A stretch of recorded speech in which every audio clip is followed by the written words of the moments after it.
আল্লাহর রাসূল সাল্লাল্লাহু আলাইহি ওয়াসাল্লাম আলকামার মাকে ডাক দিয়ে বলল, আরে আলকামার মা, তুমি তোমার সন্তানের প্রতি তুমি অসন্তুষ্ট। আমি বলছিলাম তুমি তোমার সন্তানটারে তুমি মাফ করে দিতে, কিন্তু তুমি না করছো, তোমার সন্তানটারে তুমি মাফ করবে না। আল্লাহর রাসূল বলল, হে আলকামার মা, এই যে লাকড়ি দেখছো, ওই লাকড়ি দিয়া তোমার সন্তানটারে আমি দুনিয়াতে পুড়িয়ে ফেলবো। ওই সময় আলকামার মা ডাক দিয়ে বলল, ইয়া রাসূলুল্লাহ, আপনি কিভাবে আমার সন্তানটারে আমার সামনে পুড়িয়ে ফেলবেন? এত আমার রক্তের ধন, আমার কলিজার টুকরা সন্তান, আপনি কিভাবে আমার সামনে আমার সন্তানটারে আগুন দিয়ে পুড়িয়ে ফেলবেন? এটা আমি সহ্য করতে পারবো না। ওই সময় আল্লাহর রাসূল ডাক দিয়ে বলল, হে আলকামার মা, তুমি দুনিয়ার আগুনটারে তুমি সহ্য করতে পারছো না, তোমার সন্তানটারে যদি দুনিয়ার আগুন দিয়ে পুড়িয়ে ফেলে তাহলে তুমি এটা বরদাস্ত করতে পারো না। এর আলকামার মা,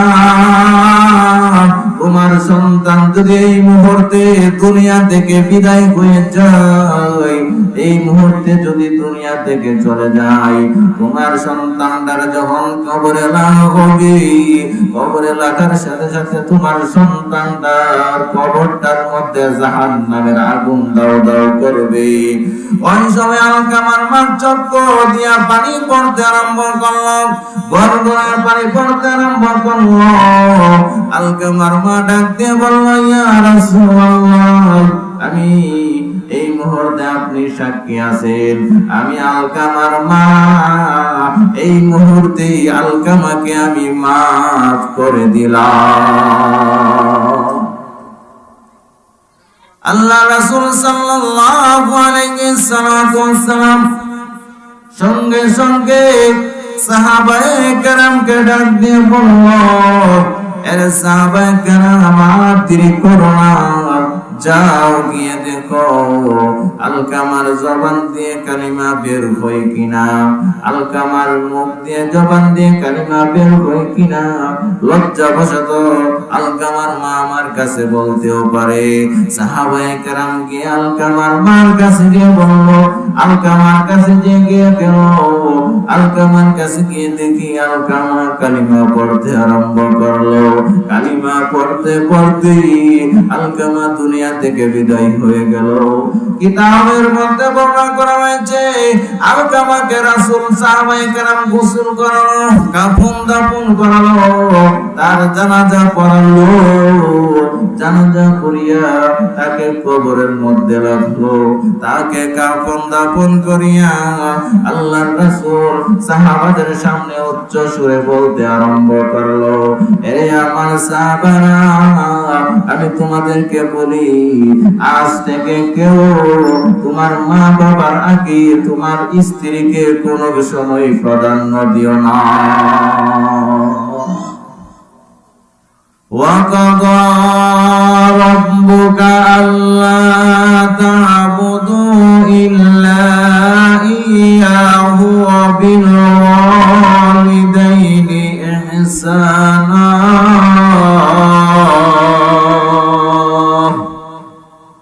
আল্লাহ তাআলা বলেন, আমি আল্লাহ সিদ্ধান্ত করে দিয়েছি, ফয়সালা দিয়ে দিয়েছি যে তোমরা একমাত্র আল্লাহর ইবাদত করো। তাহলে এই আয়াত দ্বারা বোঝা গেল একমাত্র আল্লাহর ইবাদত করতে হবে। কোন মূর্তির পূজা করা যাবে না, কোন বট গাছের পূজা করা যাবে না, কোন তুলসী গাছের পূজা করা যাবে না। একমাত্র আল্লাহ বলেন, আমি আল্লাহর ইবাদত করো। যে পৃথিবীর মধ্যে যত ধরনের পাওনা আছে, সব পাওনার মধ্যে সর্বপ্রথম পাওনা হলো আল্লাহ তাআলা বান্দার কাছে পাওনা, আর বান্দার কাছে আল্লাহর পাওনা। এই দুইটা পাওনা আল্লাহ বান্দার কাছে যদি ওই বান্দা ওই বান্দি আল্লাহর পাওনা আদায় করে, আল্লাহ বলেন আমি আল্লাহ ওই বান্দা এবং বান্দিরে আমি জান্নাত দান করব। সুবহানাল্লাহ। وَقُلْ رَبِّ ارْحَمْهُمَا كَمَا رَبَّيَانِي صَغِيرًا صدق الله مولانا العظيم صلى الله على سيدنا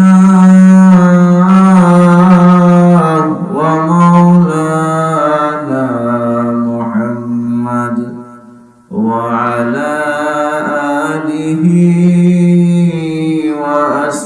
وأصحابه وسلم صلى الله على سيدنا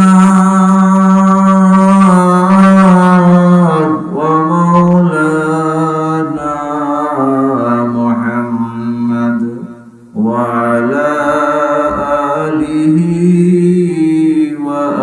وأصحابه وسلم بلغ العلا بكماله كشف الدجى بجماله حسنت جميع حصاله صلوا عليه وآله نهاية কাবিল کرام আমাদের সকলকে 3 দিন কোরআন তাফসীরুল কোরআন মাহফিলের প্রথম অধিবেশনে আমাদের সকলকে আসা এবং বসার তৌফিক দান করেছেন। শুকরিয়া তান সকলেই বলি আলহামদুলিল্লাহ। আমি আপনাদের সম্মুখে পবিত্র কোরআন থেকে কয়েকখানা আয়াত তেলাওয়াত করেছি। আল্লাহ তাআলা তৌফিক দিলে এই আয়াতগুলোকে সামনে রেখে কিছু আলোচনা করার চেষ্টা করব। মা তৌফিক ইল্লা বিল্লাহ। প্রতিটি মানুষের হক আছে, পাওনা আছে। যেমন আল্লাহ তাআলার কাছে বান্দার পাওনা আছে, বান্দার কাছে আল্লাহর পাওনা আছে। ঠিক তদ্রূপ ভাবে স্বামীর কাছে স্ত্রীর পাওনা আছে, স্ত্রীর কাছে স্বামীর পাওনা রয়েছে। আপনি যদি একজন উস্তাদ হয়ে থাকেন তাহলে আপনার কাছে ছাত্রের পাওনা রয়েছে। আপনি যদি ছাত্র হয়ে থাকেন তাহলে আপনার কাছে উস্তাদের পাওনা রয়েছে। আপনি যদি ইমাম হয়ে থাকেন তাহলে আপনার কাছে মুসল্লিদের পাওনা আছে, মুসল্লি হয়ে থাকলে ইমামের পাওনা আছে। ঠিক তদ্রুপভাবে সন্তানের কাছে মাতা পিতার পাওনা রয়েছে, মা বাবার কাছে সন্তানের পাওনা রয়েছে। আল্লাহ রাসূল বলেন, যদি একজন অপরজনের পাওনা যদি আদায় করে,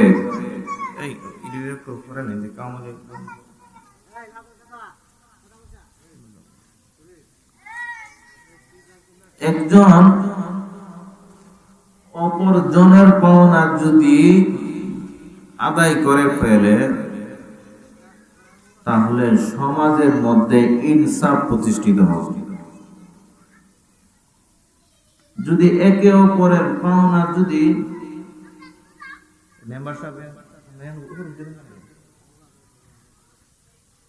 একজন অপরজনের পাওনা গুলি যদি আদায় করে ফেলে তাহলে সমাজের মধ্যে ইনসাফ প্রতিষ্ঠিত হবে। এজন্য হাদিস শরীফের মধ্যে আছে, হযরতে রাসূল করিম সাল্লাল্লাহু আলাইহি সাল্লাতু ওয়াস সালাম হযরতে মুআজ ইবনে জাবাল রাদিয়াল্লাহু তাআলা আনহুকে বলল, হে মুআজ ইবনে জাবাল, তুমি তো বলো তো আল্লাহর কাছে বান্দার কি পাওনা রয়েছে আর বান্দার কাছে আল্লাহর কি পাওনা রয়েছে। হযরতে মুআজ রাদিয়াল্লাহু তাআলা আনহু বললেন, আল্লাহু ওয়া রাসূলুহু আ'লামু, আল্লাহ এবং আল্লাহর রাসূল আমাদের চাইতে বেশি জানে। অর্থাৎ ইয়া রাসূলুল্লাহ, আমি এই বিষয়ে আমার জানা নেই, আপনি আমাকে শিখিয়ে দেন। সঙ্গে সঙ্গে আল্লাহর রাসূল হযরতে মুআজ ইবনে জাবাল রাদিয়াল্লাহু তাআলা আনহুকে বলল, হে মুআজ ইবনে জাবাল, আল্লাহর কাছে, বান্দার কাছে আল্লাহর পাওনা হলো ওই বান্দা আল্লাহকে এক বলে স্বীকার করবে, আল্লাহ তাআলার সাথে কাউকে অংশীদার করবে না। 2 নম্বর পাওনা হলো ওই বান্দা আল্লাহ তাআলার সাথে কাউকে অংশীদার না করে একমাত্র আল্লাহর ইবাদত বন্দেগী করবে। এই 2টা পাওনা আল্লাহ বান্দার কাছে পাবে। এই 2টা পাওনার ব্যাপারে কোরআনের অসংখ্য আয়াতের মধ্যে আল্লাহ তাআলা বলেছেন। যেমন আল্লাহ বলেন, وَمَن يَعْمَلْ مِنَ الصَّالِحَاتِ مِنْ ذَكَرٍ أَوْ أُنثَىٰ وَهُوَ مُؤْمِنٌ فَأُولَٰئِكَ يَدْخُلُونَ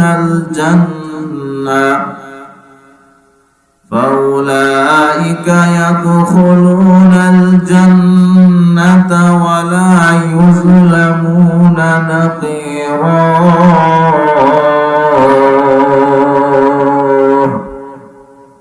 আল্লাহ বলেন, যারা নেক আমল করে, চাই সে পুরুষ হোক বা মহিলা হোক, সেই হলো ঈমানদার। তাহলে এই আয়াতের মধ্যে আমরা 2টা জিনিস বুঝতে পারলাম। একটা হলো নেক আমল, 2 নম্বর হলো ঈমান আনা। তাহলে এই আয়াত দ্বারা 2টা জিনিস, একটা হলো আল্লাহর প্রতি বিশ্বাস, আল্লাহ তাআলার সাথে কাউকে অংশীদার না করা। 2 নম্বর হলো আল্লাহর ইবাদত করা। আল্লাহ বলেন, আমার এই 2টা পাওনা যদি কেহ আদায় করে, আমি আল্লাহ ওই বান্দা এবং ওই বান্দিকে জান্নাত দান করব এবং ওই জান্নাত দেওয়ার ব্যাপারে ওই বান্দা এবং বান্দির উপরে আমি আল্লাহ কিঞ্চিত পরিমাণও জুলুম করব না।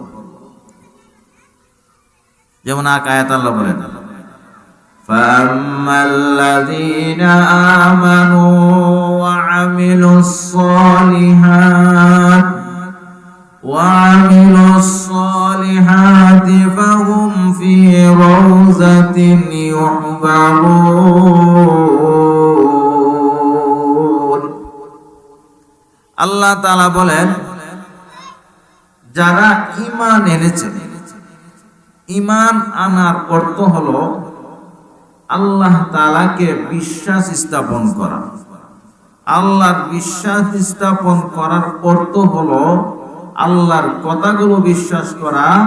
আল্লাহর কথা হলো কোরআনের প্রত্যেকটা আয়াত, অর্থাৎ সূরাতুল ফাতিহা থেকে নিয়ে সূরাতুন নাস পর্যন্ত সবগুলো আল্লাহর আয়াত, এই আল্লাহর কথা, এইগুলোকে বিশ্বাস করা, তাহলেই সে ঈমানদার।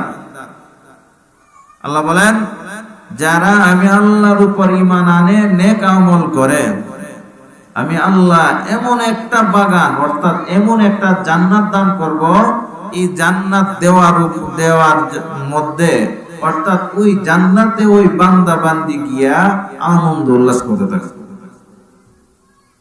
তাহলে আমরা বুঝতে পারলাম যে পৃথিবীর মধ্যে যত ধরনের পাওনা আছে, সব পাওনার মধ্যে সর্বপ্রথম পাওনা হলো আল্লাহ তাআলা বান্দার কাছে পাওনা, আর বান্দার কাছে আল্লাহর পাওনা।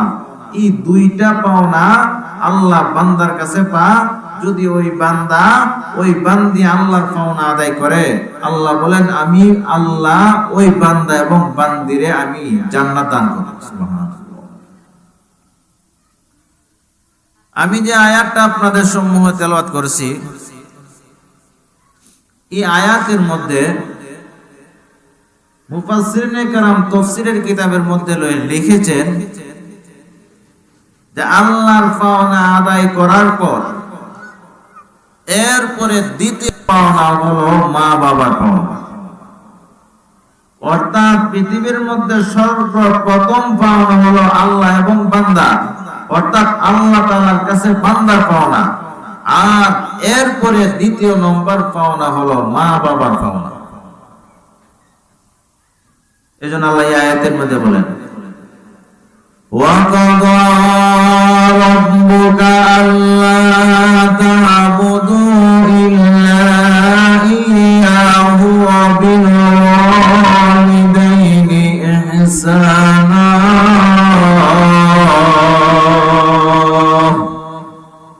আল্লাহ তাআলা বলেন, আমি আল্লাহ সিদ্ধান্ত করে দিয়েছি, ফয়সালা দিয়ে দিয়েছি যে তোমরা একমাত্র আল্লাহর ইবাদত করো। তাহলে এই আয়াত দ্বারা বোঝা গেল একমাত্র আল্লাহর ইবাদত করতে হবে। কোন মূর্তির পূজা করা যাবে না, কোন বট গাছের পূজা করা যাবে না, কোন তুলসী গাছের পূজা করা যাবে না। একমাত্র আল্লাহ বলেন আমি আল্লাহর ইবাদত করো। আল্লাহর ইবাদতের পরে দ্বিতীয় নম্বর পাওনা আল্লাহ বলেন ওয়াবিল ওয়ালিদাইনি ইহসানা, তোমরা তোমাদের মা বাবার সাথে সৎ ব্যবহার করো।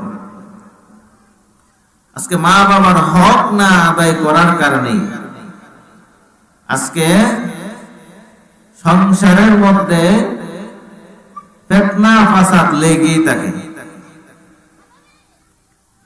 এজন্য মার কাছে সন্তানের যেমন পাওনা আছে, সন্তানের কাছেও মা বাবার পাওনা আছে। তাফসীরের কিতাবের মধ্যে বর্ণনা করা হয়েছে মার পাওনাটা হলো পরে, আগে সন্তানের পাওনাটা হলো আগে। অর্থাৎ মা বাবা সন্তানের হকটা আদায় করবে পরে, মা বাবা সর্বপ্রথম সন্তানের হকটা আদায় করতে হবে আগে। তাহলে মা বাবার কাছে সন্তানের পাওনা কি? এক নম্বর হলো সন্তান যখন দুনিয়াতে ভূমিষ্ঠ হবে, দুনিয়াতে যখন আগমন করবে, দুনিয়াতে আসবে, তখন সর্বপ্রথম মা বাবার কাছে সন্তানের পাওনা হলো ওই সন্তান যখন 7 দিন পূর্ণ হবে, এই সন্তানের অর্থাৎ সর্বপ্রথম যখন ভূমিষ্ঠ হবে তখন এই সন্তানের ডান কাঁধে আযান এবং বাম কাঁধে ইকামত দিতে হবে। তাহলে সন্তানের প্রথম হকটা হলো সন্তানের ডান কাঁধে আযান এবং বাম কাঁধে ইকামত দিতে, বাম কানে ইকামত। 2 নম্বর হলো ওই সন্তানের যখন 7 দিন পূর্ণ হবে সন্তানের একটা ইসলামিক নাম রাখতে হবে। 3 নম্বর হলো 7 দিনের মাথায় সন্তানের আকিকা করতে হবে। 4 নম্বর হলো সন্তান যখন কথা বলতে শুরু করবে তখন সর্বপ্রথম মা বাপ সন্তানের মুখ দিয়ে সন্তানের আল্লাহ তাআলার নাম শিক্ষা দিতে হবে।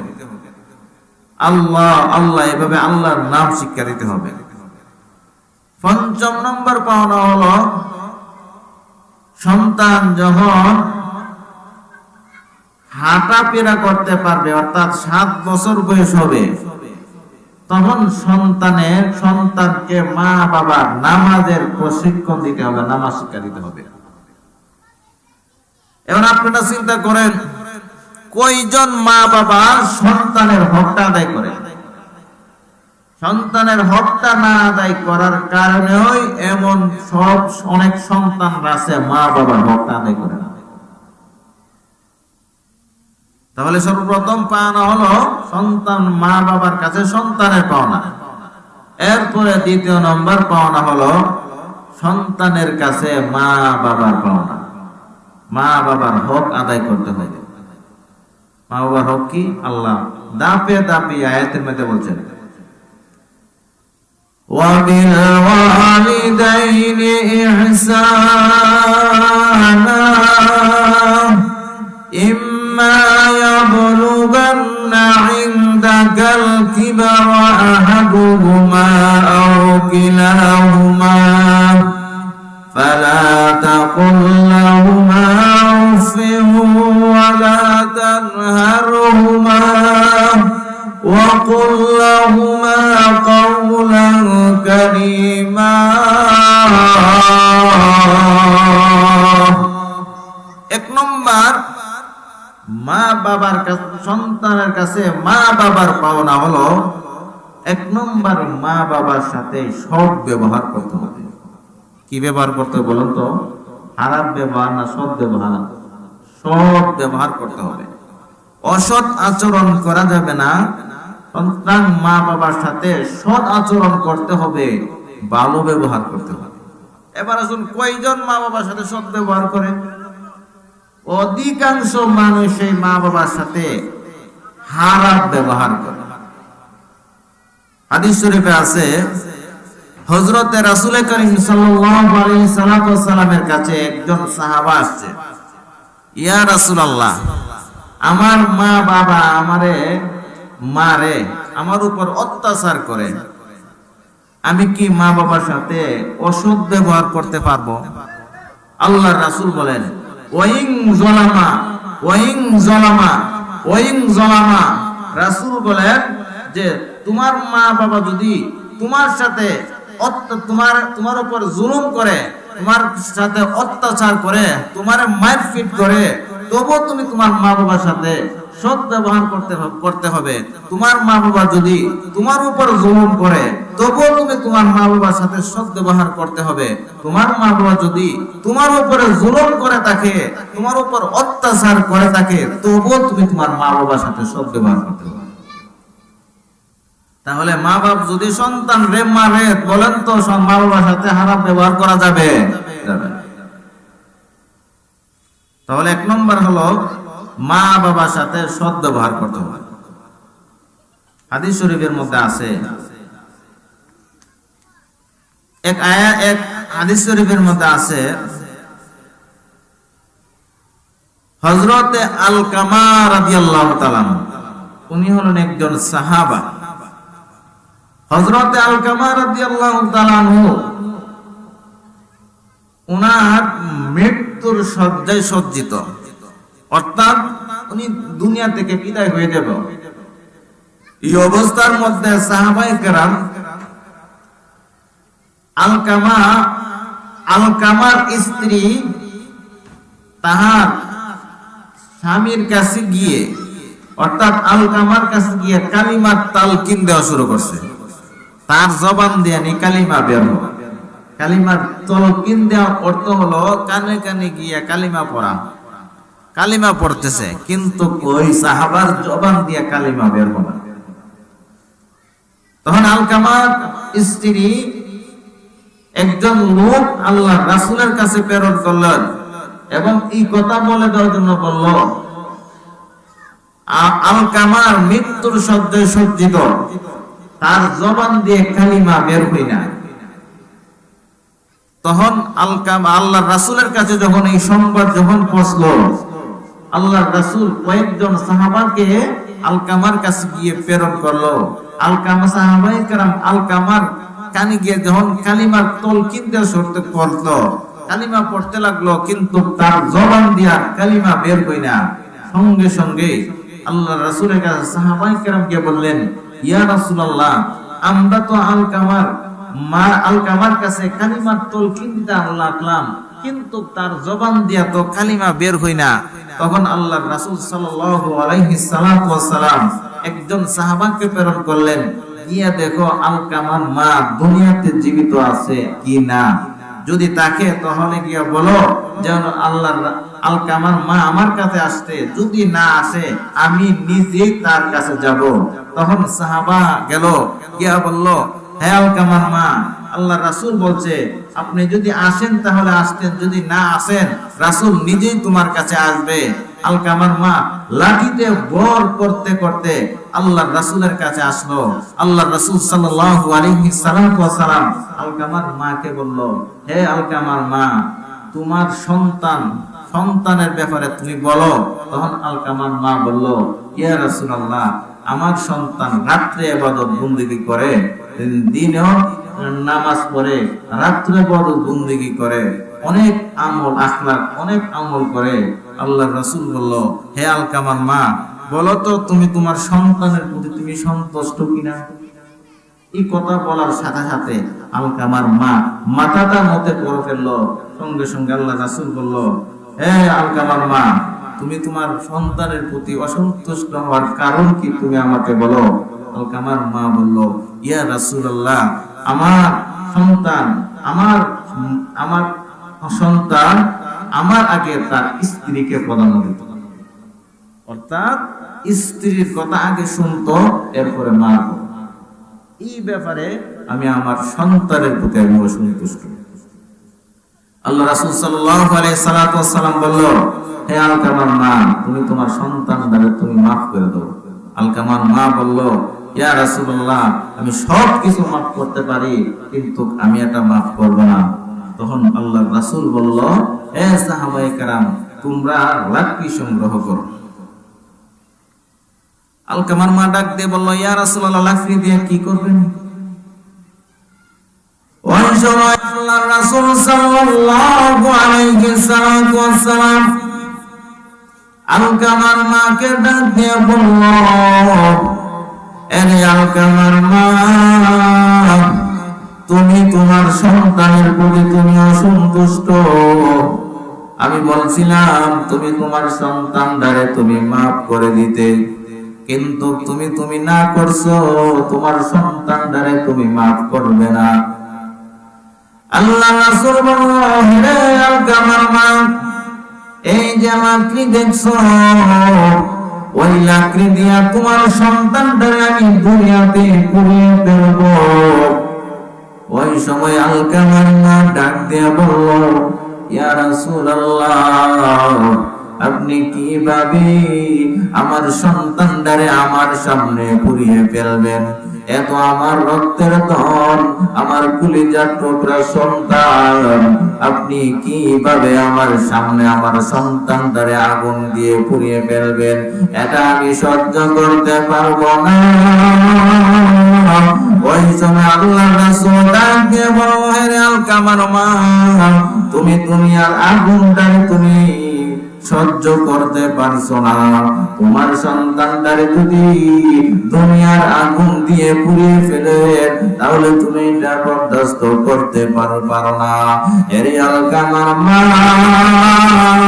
তোমার সন্তান যদি এই মুহূর্তে দুনিয়া থেকে বিদায় হয়ে যায়, এই মুহূর্তে যদি দুনিয়া থেকে চলে যায়, তোমার সন্তানটার যখন কবরে লাগানো হবে, কবরে লাগার সাথে সাথে তোমার সন্তানটার কবরটার মধ্যে জাহান্নামের আগুন দাও দাও করবে।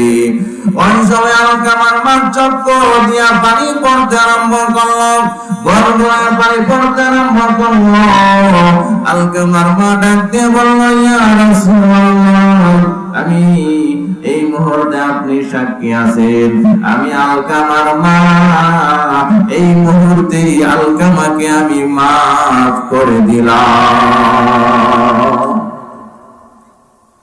আল্লাহ রাসূল সাল্লাল্লাহু আলাইহি সাল্লাম সঙ্গে সঙ্গে সাহাবায়ে কেরামকে ডাক দিয়ে বলল, এর সাহাবায়ে কেরাম, আমার দেরি করো না, যাও গিয়ে দেখো আলকামার জবান দিয়ে কালিমা বের হয় কিনা, আলকামার মুখ দিয়ে জবান দিয়ে কালিমা বের হয় কিনা।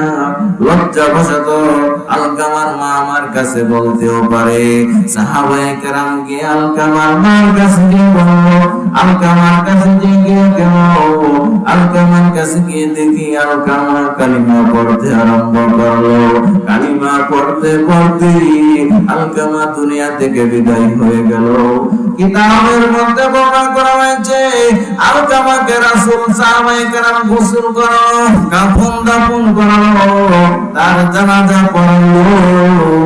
জানাজা করিয়া তাকে কবরের মধ্যে রাখলো।